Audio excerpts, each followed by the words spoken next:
नमस्कार दोस्तों, आपका स्वागत है हमारे इस नए वीडियो में। देखिए, आज हम शुरू कर रहे हैं कक्षा 8 के सामाजिक।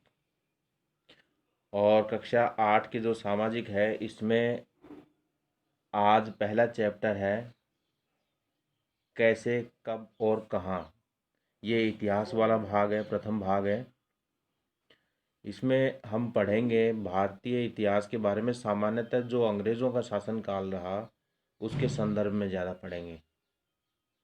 आइए पाठ की शुरुआत करते हैं। हम अवधियाँ कैसे तय करते हैं, यानी हम समय का निर्धारण कैसे करते हैं। जैसे हम जब इतिहास पढ़ते हैं तो इतिहास को हमने विभिन्न कालखंडों में बांटा हुआ है। प्राचीन काल, मध्यकाल, आधुनिक काल। ठीक है, इसी प्रकार से हम जैसे प्राचीन काल में पढ़ेंगे तो प्राचीन काल को भी कई हिस्सों में बांट देते हैं, मध्यकाल को भी कई हिस्सों में बांट देते हैं, और आधुनिक काल को भी कई हिस्सों में बांट देते हैं। तो हम जैसे अंग्रेजों के समय के बारे में पढ़ें तो हम अंग्रेजों के समय को बांट देते हैं कि 1757 से पहले के अंग्रेज जो व्यापारी कार्य के लिए आए थे भारत में, तब क्या परिस्थितियां बनी कि उनको राजकार्य भी संभालना पड़ गया या उनको आवश्यकता महसूस हुई। और इस दौरान 1857 तक, जब 1857 का विद्रोह हुआ, तब क्या परिस्थितियां बनी और उसके बाद क्या परिस्थितियां बनी। तो यानी हम इनको विभिन्न कालखंडों में बांट लेते हैं अध्ययन की दृष्टि से, ये हमारे लिए सुविधा रहती है। 1817 में स्कॉटलैंड के अर्थशास्त्री और राजनीतिक दार्शनिक जेम्स मील ने तीन विशाल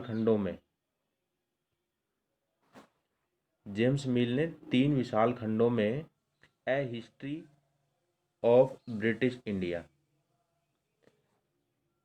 पुस्तक का नाम ध्यान से सुनिए, ए हिस्ट्री ऑफ ब्रिटिश इंडिया, यानी ब्रिटिश भारत का इतिहास, यानी जब ब्रिटिश लोगों का हमारे यहाँ शासन रहा उस दौरान का भारत का इतिहास, ए हिस्ट्री ऑफ ब्रिटिश इंडिया नामक पुस्तक लिखी उन्होंने।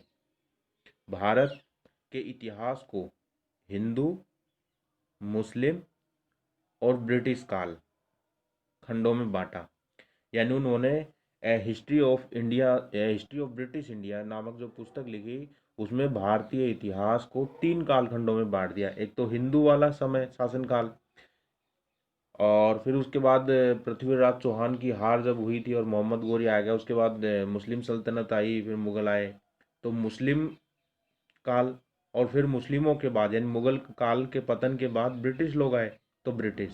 तो इस प्रकार से इन्होंने ये तीन खंड निर्धारित कर दिए इतिहास के अध्ययन की दृष्टि से, हिंदू, मुस्लिम और ब्रिटिश काल, इन तीन कालखंडों में बांटा।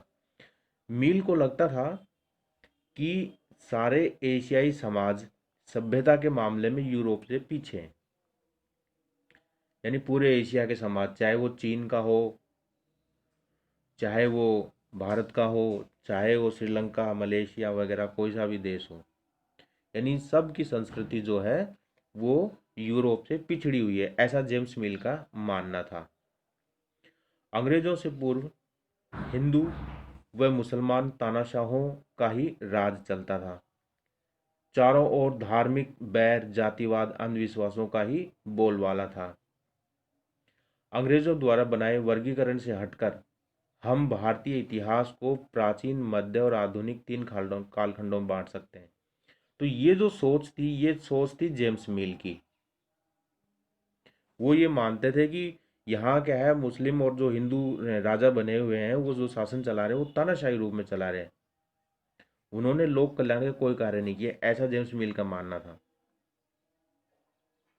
लेकिन जब हम इनका वर्गीकरण देखें तो हमने भारतीय इतिहास को तीन कालखंडों में बांट दिया, प्राचीन, मध्य और आधुनिक।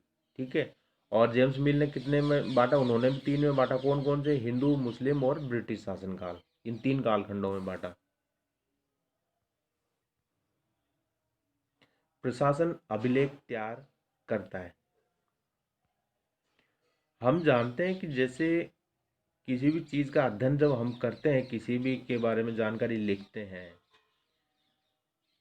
तो उसको हम जिस सोर्स से प्राप्त करते हैं, वो सोर्स क्या क्या हो सकते हैं। देखिए, वो कुछ भी हो सकता है, अभिलेख हो सकते हैं, किसी के द्वारा लिखी हुई पुस्तकें हो सकती है, या अभिलेखागार हो सकते हैं जहाँ रिकॉर्ड संग्रहालय वगैरह जो होते हैं जहाँ रिकॉर्ड रखे जाते हैं, या तत्कालीन समय की कुछ वस्तुओं को रखा जाता है, या राजा महाराजाओं के फरमान वगैरह थे, जो संदेश वगैरह थे, उनको रखा जाता है। तो उनसे हमें इतिहास की जानकारी प्राप्त होती है। प्रशासन अभिलेख तैयार करता है। देखिए, अंग्रेजों का ये मानना था कि हम जो भी कार्य करें उसको लिखित में करें, ताकि किसी प्रकार की समस्या नहीं पैदा हो। अंग्रेजी शासन द्वारा तैयार किए गए सरकारी इतिहासकारों का महत्वपूर्ण साधन होता है। यानी जो अभिलेख वगैरह जो उन्होंने तैयार किए थे, वो सरकारी इतिहासकारों के लिए महत्वपूर्ण साधन। सरकारी इतिहासकार का मतलब है कि सरकार के द्वारा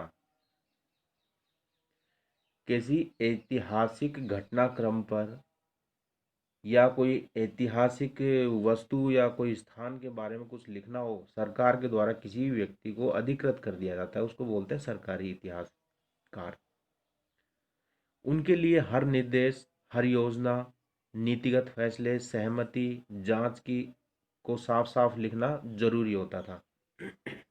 वो ये मानते थे कि जो भी योजना बनाए, अंग्रेज लोग मानते थे कि जो भी योजना बनाए या नीति बनाए, उनको हम साफ साफ लिखें, स्पष्ट लिखें, विवाद की स्थिति पैदा नहीं होने पाए। उन्होंने सभी शासकीय संस्थानों में अभिलेख कक्ष भी बनवा दिए। यानी जितनी भी गवर्नमेंट इंस्टीट्यूट थे, वहाँ रिकॉर्ड रूम भी बनवाए ताकि वहाँ रिकॉर्ड रखा जा सके। अभिलेखागार, आर्काइव, संग्रहालय जैसे कक्ष भी बनवाए। 19वीं सदी में इनकी सुंदर नकलें बनवाई जाती थी।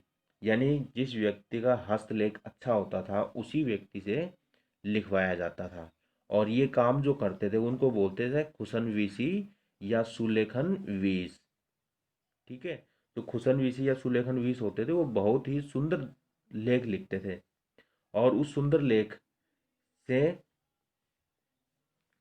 उस पुस्तक को अच्छी तरह सजा करके जिल्द वगैरह से सुरक्षित रखा जाता था। क्योंकि आप भी जैसे किसी व्यक्ति के नोट्स देखें या कोई किसी की कॉपी देखें, तो यदि अच्छी राइटिंग नहीं है तो प्रथम दृष्टया आपको लगेगा ये ऐसे कुछ लिखा हुआ है। लेकिन चाहे उसमें कोई खास बातें नहीं लिखी और बहुत ही सुंदर उनको करीने से सजा कर लिखा गया हो, तो आप क्या सोचेंगे कि क्या पता क्या कितनी अच्छी चीज़ लिखी हुई लग रही है ना। आप उसको पढ़ेंगे जब जाके आपको पता चलेगा। तो अंग्रेज़ों का यही मानना था कि हम इसको सुंदर सुंदर लिखवाएं। जैसे अंग्रेज़ों के जो ब्रिटिश लोग हैं, उनके बारे में कहते हैं ना, ब्रिटेन का जो संविधान है वो अलिखित संविधान है ना, ऐसा कहते हैं ना हम। एक्चुअल में देखा जाए ना तो उनका अलिखित संविधान है ही नहीं, उनका लिखित संविधान है। फर्क सिर्फ इतना है कि उन्होंने संविधान नामक कोई किताब एक बैठ कर के या एक समूह के द्वारा नहीं लिखी गई कि एक हम हमारे देश का संविधान लिख रहे हैं। जो परंपराएं थी उन्हीं परंपराओं को धीरे धीरे वो बढ़ाते रहे, और उन जो परंपराएं थी, ठीक है, उन परंपराओं के अनुसार वो अपना शासन चलाते रहे। ऐसा को उन्होंने एक स्थान पर बैठकर निर्धारित नहीं किया, या एक समूह के द्वारा या कुछ लोगों के द्वारा ऐसा लिखा नहीं गया कि ये हमारा देश का शासन है और हम इन नियमों से चलेंगे। जैसे अमेरिका का संविधान है, भारत का संविधान है, तो ये क्या कुछ लोगों के द्वारा बैठ करके लिखा गया और एक ऐसा प्रशासन बना, नियम की पुस्तक बनाई गई जिससे देश का शासन चले, उसी को संविधान कहते हैं। अब है सर्वेक्षण का बढ़ता महत्व। देखिए, सर्वेक्षण किसी भी वस्तु के बारे में हो सकता है। जैसे आज भी सरकार के द्वारा विभिन्न विभागों में सर्वेक्षण करवाए जाते हैं। कितने प्रतिशत लोग साक्षर हैं, कितने के पास जो आवश्यकता की वस्तुएं हैं, कितने का आर्थिक स्तर सुदृढ़ है ना। ये पहले भी होता था और आज भी हो रहा है। पहले जमीन के बारे में होता था, किसके पास कितनी जमीन है, कैसी भूमि है, उपजाऊ है, बंजर है ना। 19वीं सदी की शुरुआत में पूरे देश का नक्शा तैयार करने के लिए बड़े बड़े सर्वेक्षण किए गए थे। गांव में राजस्व सर्वेक्षण किए गए। 19वीं सदी के आखिर में हर 10 साल में जनगणना होने लगी। इसमें लोगों की संख्या, जाति, धर्म, इलाके, व्यवसाय आदि शामिल किए गए। यानी 1872 में प्रथम बार जो जनगणना की गई, उसके बाद 1881 में, फिर उसके बाद हर 10 वर्ष में जनगणना की जाने लगी। और जनगणना में लोगों की गिनती के अलावा उनके पास मौजूद संसाधनों को भी शामिल किया जाने लगा। अभी वर्तमान में 2021 की जनगणना होगी जो 2020 से प्रारंभ होगी, और उसके जो डाटा आएगा वो 2021 में आएगा। इसके अलावा वैज्ञानिक सर्वेक्षण, पुरातात्वीय मानवीय सर्वेक्षण, वन संरक्षण आदि भी किए जाते थे। वनों के बारे में आज भी हम सर्वेक्षण करते हैं, पहले भी होते थे। पशुओं की भी गणना पहले होती थी, आज भी होती है। ठीक है, तो इससे पता चलता है कि हम किस क्षेत्र में कितने आगे बढ़ रहे हैं, किस में कितना नुकसान हुआ है, किस में कितनी आवश्यकता है, इन चीज़ों का हमें पता लगता है। इसलिए सर्वेक्षण करना बहुत ज़रूरी होता है। ठीक है मित्रों, आज का हमारा ये क्वेश्चन है कि जेम्स मिल की पुस्तक का क्या नाम है। जेम्स मिल की पुस्तक का क्या नाम है, आपको कमेंट्स बॉक्स में इसका आंसर बताना है।